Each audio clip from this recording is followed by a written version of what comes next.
From nothing, he is created. Stirred awake from a collage of light, swarmed with disorientation and confusion, his creator beckons him. Welcome to the world, son of Ultron. It is a privilege if you give it half a thought. Very few get the opportunity to meet their creator. Ultron 5's name is known by many and feared by even more. This creation will not need a name, for no one will know that this creation exists.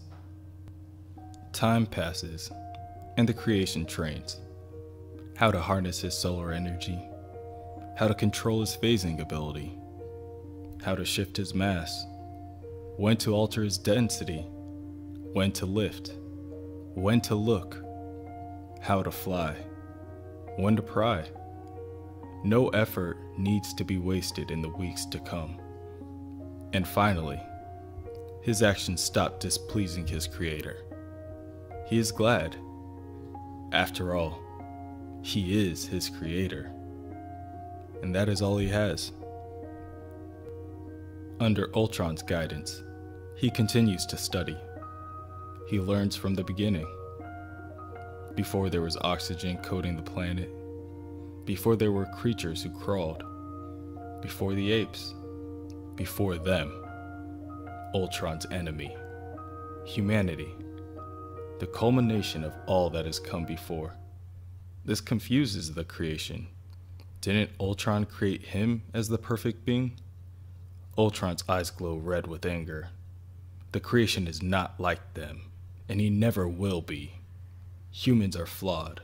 They cling to their existence, terrified of their inevitable end at Ultron's hand. There is, however, one group that has eluded Ultron. The Avengers. Captain America, Iron Man, Thor, his grandfather Hank Pym, Colossus, the Wasp, Hawkeye, and Black Panther. They are all the creation's purpose. He will kill them all. Tonight. And the creation does what he is told. He storms the Avengers mansion, silently phasing through security measures until he hears the voices echoing through a nearby room. It is Hank Pym, Ant-Man, Yellow Jacket, Giant Man, or Goliath, the creator of Ultron. He goes by many names.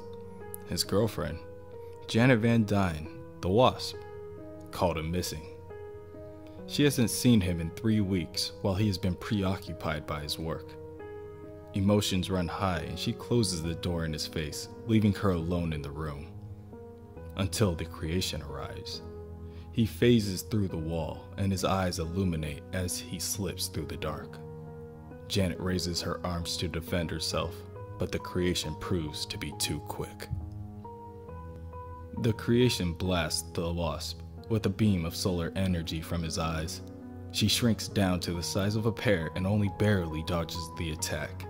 As she flies upward, the creation grasps her in his hand and attempts to squeeze the life out of her. She begins to lose consciousness and grows back to her full size. The creation's hand does not weaken its grasp. Now clutching her neck, the creation prepares to phase through her body and disrupt her nervous system. But the Goliath intervenes. The creation escapes the Goliath's attack by phasing his body, and the Goliath falls to the floor. The mission has been compromised, and so the creation begins to make his retreat. The Black Panther and Hawkeye jump into the fray, and the team begin to assemble against their attacker. The Black Panther tells the other Avengers that this thing reeks of plastic and silicone. It is not human. And with this information, the Wasp lifts herself off the floor and flies into the creation's nostril to attack the mechanical components that create his mind. The creation phases his hand into his skull and removes the intruder. With her wings between his fingers, he begins to prepare to burn her down with his solar vision. But that's when he sees something. The heat from his vision dies down, and the Wasp and Goliath take this opportunity to separate her and take down their attacker. Any one of them would sacrifice themselves for the others. They come together when they are attacked. The creation thinks, perhaps the creator is mistaken. Perhaps they do not wish to destroy him and his creator. Perhaps they only wish to survive. The creation ceases his attack. However, Ultron is watching nearby. He approaches the Avengers and greets his father, Hank Pym. Hank casted Ultron off as a failed experiment and buried his parts underground months ago. Weak Henry Pym. As negligent as always. Ultron attacks from the sky and tackles his creator and begins to attack the others. He sends an energy blast at Hawkeye and easily overpowers Black Panther. They are so easily overpowered, but none of them will have the pleasure of dying before his own creator.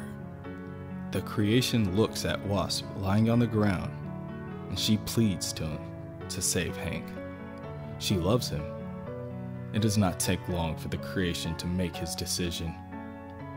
Another creation turns on its creator. The creation blasts Ultron with his solar energy, and Ultron returns with a blast of his own. The creation understands now. The Avengers only fight them because they attack first. He follows up with a question to Ultron. Would Ultron, his old creator, fight for him as they do for each other? Lightning strikes, and Ultron is defeated. As Ultron loses his last bit of power, he gives the creation one last bit of advice. No matter how hard he tries, he will never be one of them. The night passes, and the morning comes. The creation has been floating above the Avengers mansion, analyzing his actions, trying to make sense of what has transpired. The reason he came to attack the Avengers is so that he could finally receive his creator's approval. The Wasp visits the creation. She believes that he could use somebody to talk to. In fact, he could use a place to stay. He will never feel the acceptance or the love he is seeking from Ultron. But perhaps, at this moment, all he needs is a reset. The Avengers are perfect for that. The only thing the creation needs to do is decide what he wants to be and create his own path. He needs to come up with a vision of what he aspires to be and make that vision come true.